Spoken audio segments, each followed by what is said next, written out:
he wasn't pushed for a crime. He was thrown in to be forgotten. In the Viking Wolf Pit, a man's final screams were not for the gods, but for a death that honor had denied him. The Viking Wolf Pit, the death trap for the Dishonored, in the windswept lands of the Norse, where ice met fire and gods walked among men. Justice was not a gentle concept delivered in quiet halls of law. It was a raw, primal force, forged in the heart of a warrior culture where a man's worth was measured not in gold, but in the weight of his deeds and the strength of his loyalty. Every man was judged by the oaths he kept and the courage he showed in the face of the shield wall. For the brave, a glorious death in battle promised a seat in Valhalla. But for those who failed this code, for the cowards and the oath-breakers, a far darker fate awaited. It was a fate worse than a clean death by an axe, a fate designed to erase a man from memory itself. This was the grim purpose of the Wolf Pit, known in the sagas as the *Vargrafu*. It was more than a mere hole in the ground. It was a grave for the living, a testament to unforgivable sin. Imagine a deep, cavernous pit dug into the cold, unforgiving earth, its sides too steep and slick with mud to climb. At the bottom, a grotesque collection of horrors waited. In some pits, the ground was a bed of sharpened stakes, their cruel points angled towards the sky, eager to impale falling flesh. In others, something far more alive and hungry paced in the darkness. A starved wolf, or perhaps a bear, captured and driven mad by confinement and hunger, its feral snarls echoing from the depths.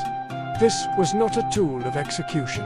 It was a theater of damnation, a place where a man's soul was to be shredded before his body. The pit was reserved for the lowest of the low. It was for the man who fled from battle, leaving his shield brothers to die. It was for the liar who broke a sacred oath sworn upon a chieftain's ring, an act that unraveled the very fabric of trust that held their society together. It was for the failed warrior, the *Ni Inga, whose cowardice was a stain not just on himself, but on his entire kin. To be condemned to the pit was to be declared unworthy of the name Viking. It was a public spectacle of shame, a brutal lesson for all who watched. The sentence was not about ending a life.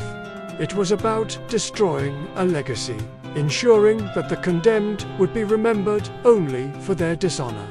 The final moments of the condemned were a ritual of humiliation, a slow, deliberate stripping away of everything that defined a Norseman.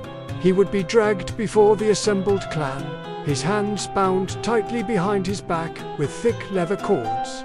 The first thing to go was his weapon. His axe, once an extension of his arm and a symbol of his strength, would be taken from him, not with the reverence of inheritance, but with the contempt reserved for a broken tool. His shield, which had protected him in the chaos of battle, would be cast aside. He was stripped of his armor, piece by piece, the clatter of metal on stone sounding like the final, tolling bell of his honor. Left in nothing but a simple tunic, he stood bare and vulnerable, his identity as a warrior erased before the eyes of the very people he had betrayed. He was no longer a man. He was a liability, a ghost already walking among them. The crowd would form a silent, unforgiving circle around the edge of the pit. There were no cries for mercy, no pleas for leniency. The air would be thick with a heavy, cold judgment. Old warriors, their faces a mask of stone, would watch, their eyes holding no pity. Women would turn their faces away, not in horror, but in disgust. Children would be made to watch, to learn the terrible price of cowardice. The chieftain would give a signal, and the condemned would be shoved forward, stumbling toward the abyss. Sometimes, in a final, cruel twist of fate, his bonds were cut just before he was pushed. He was given a fleeting, desperate illusion of a fighting chance, forced to face the snarling beast below with nothing but his bare hands. The crowd watched as he fell, his body a flailing silhouette against the dark mouth of the pit. The thud of his landing, followed by a sharp crack or a guttural scream, was the only sound that broke the chilling silence. But what if, by some impossible miracle, he survived? What if he managed to kill the beast, his hands and teeth becoming his only weapons? Did this act of desperate, primal bravery earn him his freedom? The answer was a cold, resounding no. Survival was not a pardon. If a man clawed his way out of the pit, bruised, bloodied, and having bested a starving wolf, he would not be met with cheers of respect. He would be met with the cold, hard steel of a waiting blade. His survival was seen not as a sign of divine favor, but as an affront to the judgment that had been passed. The pit's purpose was to swallow him whole, to consume his honor. Escaping it only delayed the inevitable. The executioner's axe would fall, granting him the swift death he had been denied in the first place. His final act of defiance rendered utterly meaningless. His struggle had earned him nothing but a few more terrified heartbeats. The legends say that these pits were haunted places, resonating with a deep, sorrowful energy long after the bodies had been devoured or had decayed. They were said to echo not with the growls of beasts, but with the whispers of the shamed souls trapped within. Locals would avoid them, especially at night, believing they could hear the faint, agonizing cries of the men who had died there, forever cut off from the path to Valhalla. These were not the triumphant shouts of warriors, but the tormented moans of men whose very essence had been condemned. The pit was a scar on the land, a permanent reminder that some failures were so great that not even the earth could cleanse them.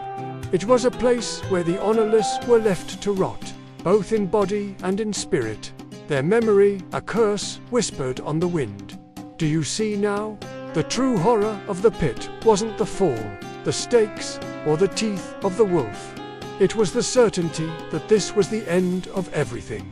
For these men, there would be no glorious afterlife, no feasting with the gods. Their names would be struck from the sagas, their families left to bear the weight of their disgrace for generations. The Vikings, a people who embraced death in battle as a beautiful, final song, had engineered a punishment where the song was silence. The ultimate torture was not physical pain, but the utter annihilation of one's honor. This brutal practice is recorded in several historical sources, including the Gesta Danorum by Saxo Grammaticus, which describes punishments for traitors and cowards.